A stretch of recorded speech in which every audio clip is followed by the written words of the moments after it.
Shalom saudara, kita jumpa lagi dalam renungan harian GP Kris Pangkal Pinang.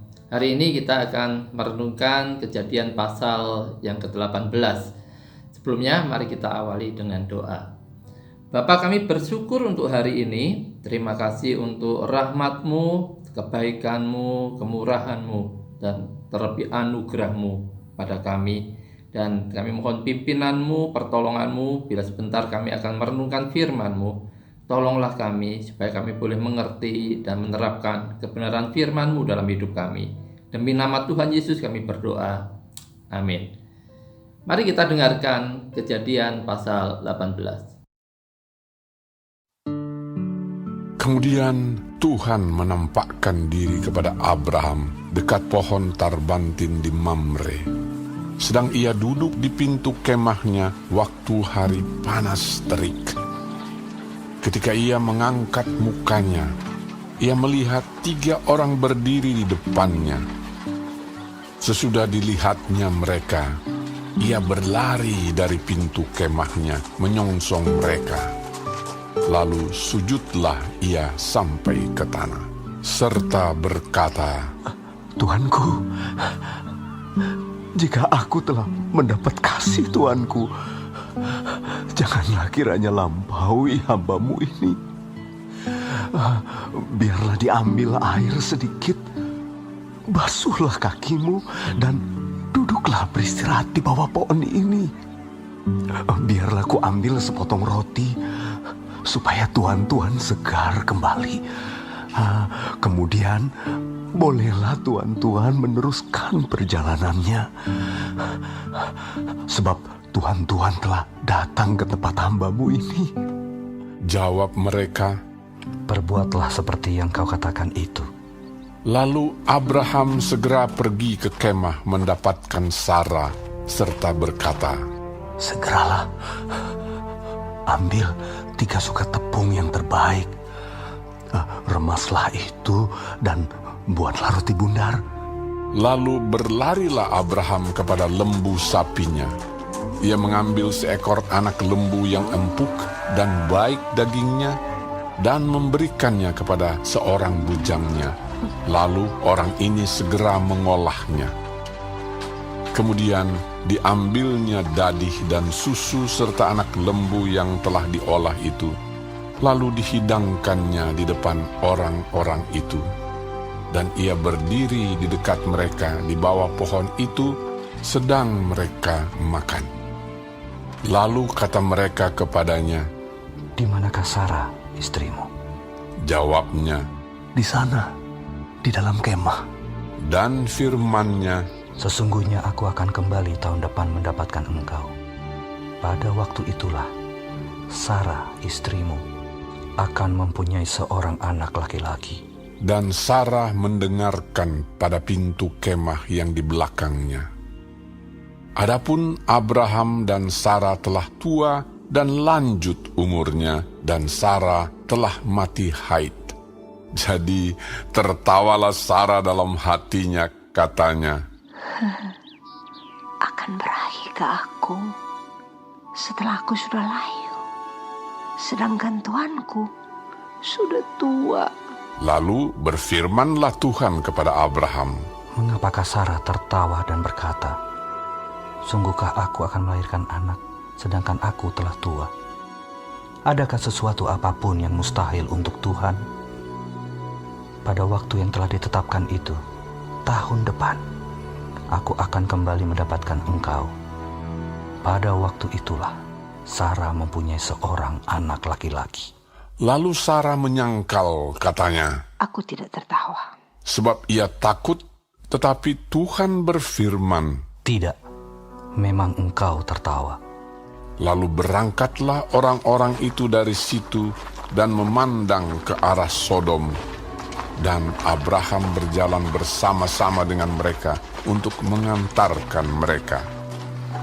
Berpikirlah Tuhan, Apakah aku akan menyembunyikan kepada Abraham apa yang hendak kulakukan ini? Bukankah sesungguhnya Abraham akan menjadi bangsa yang besar serta berkuasa, dan oleh dia segala bangsa di atas bumi akan mendapat berkat. Sebab aku telah memilih dia, supaya diperintahkannya kepada anak-anaknya dan kepada keturunannya, supaya tetap hidup menurut jalan yang ditunjukkan Tuhan, dengan melakukan kebenaran dan keadilan, dan supaya Tuhan memenuhi kepada Abraham apa yang dijanjikannya kepadanya.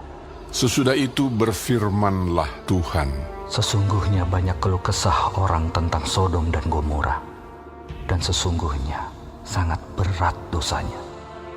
Baiklah, aku turun untuk melihat apakah benar-benar mereka telah berkelakuan seperti keluh kesah orang yang telah sampai kepadaku atau tidak. Aku hendak mengetahuinya. lalu berpalinglah orang-orang itu dari situ dan berjalan ke Sodom. Tetapi Abraham masih tetap berdiri di hadapan Tuhan. Abraham datang mendekat dan berkata, Apakah engkau akan melenyapkan orang benar bersama-sama dengan orang fasik? Bagaimana sekiranya ada 50 orang benar dalam kota itu? Apakah engkau akan melenyapkan tempat itu? Dan tidakkah engkau mengampuninya karena ke-50 orang benar yang ada di dalamnya itu? Jauhlah kiranya daripadamu untuk berbuat demikian, membunuh orang benar bersama-sama dengan orang fasik, sehingga orang benar itu seolah-olah sama dengan orang fasik. Jauhlah kiranya yang demikian daripadamu. Masakan hakim segenap bumi tidak menghukum dengan adil? Tuhan berfirman, Jika ku dapati 50 orang benar dalam kota Sodom, aku akan mengampuni seluruh tempat itu karena mereka. Abraham menyahut, Sesungguhnya aku telah memberanikan diri berkata kepada Tuhan, walaupun aku debu dan abu, sekiranya kurang 5 orang dari ke-50 orang benar itu, apakah engkau akan memusnahkan seluruh kota itu karena yang 5 itu?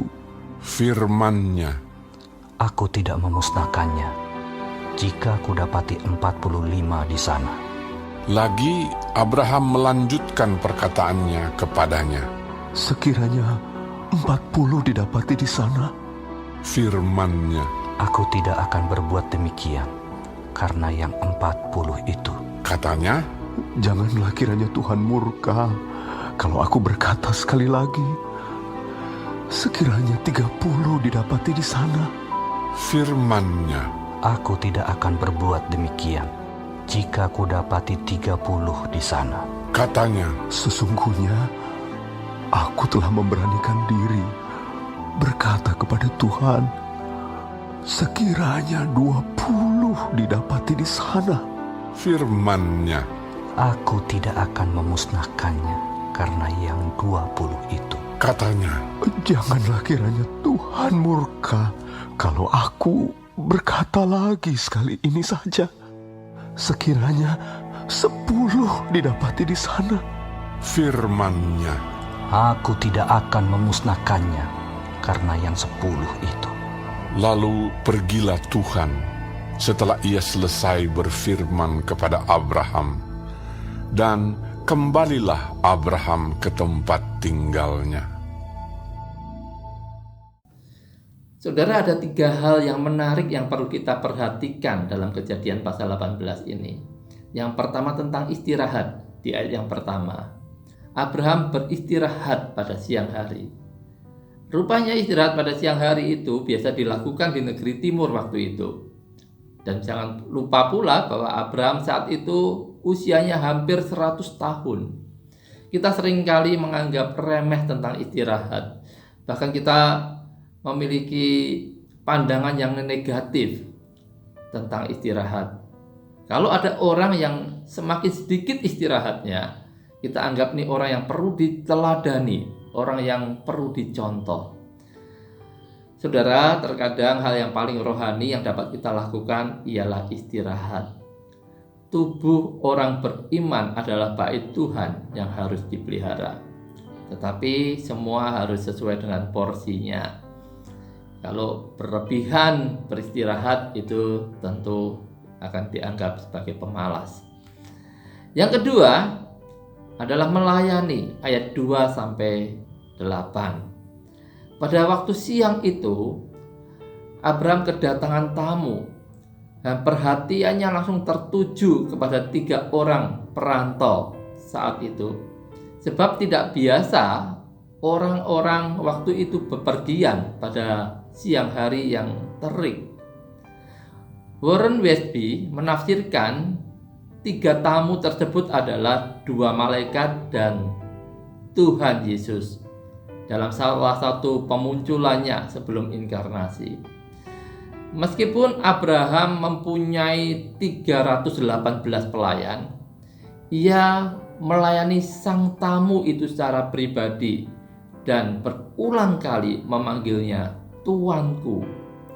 Abraham lari ke sana kemari untuk memastikan bahwa makanan yang mereka siapkan adalah makanan yang terbaik. Ini memberikan teladan bagi kita, bagaimana kita melayani Tuhan, juga melayani sesama. Yang ketiga, yaitu mendengar di ayat 9 sampai 15. Abraham berdiri di dekat para tamu ketika mereka makan. Abraham siap melayani apapun keinginan mereka. Namun Tuhan memberikan sesuatu kepada Abraham yang jauh lebih baik daripada makanan. Ia memberitahukan bahwa anak yang dijanjikannya akan dilahirkan pada tahun depan.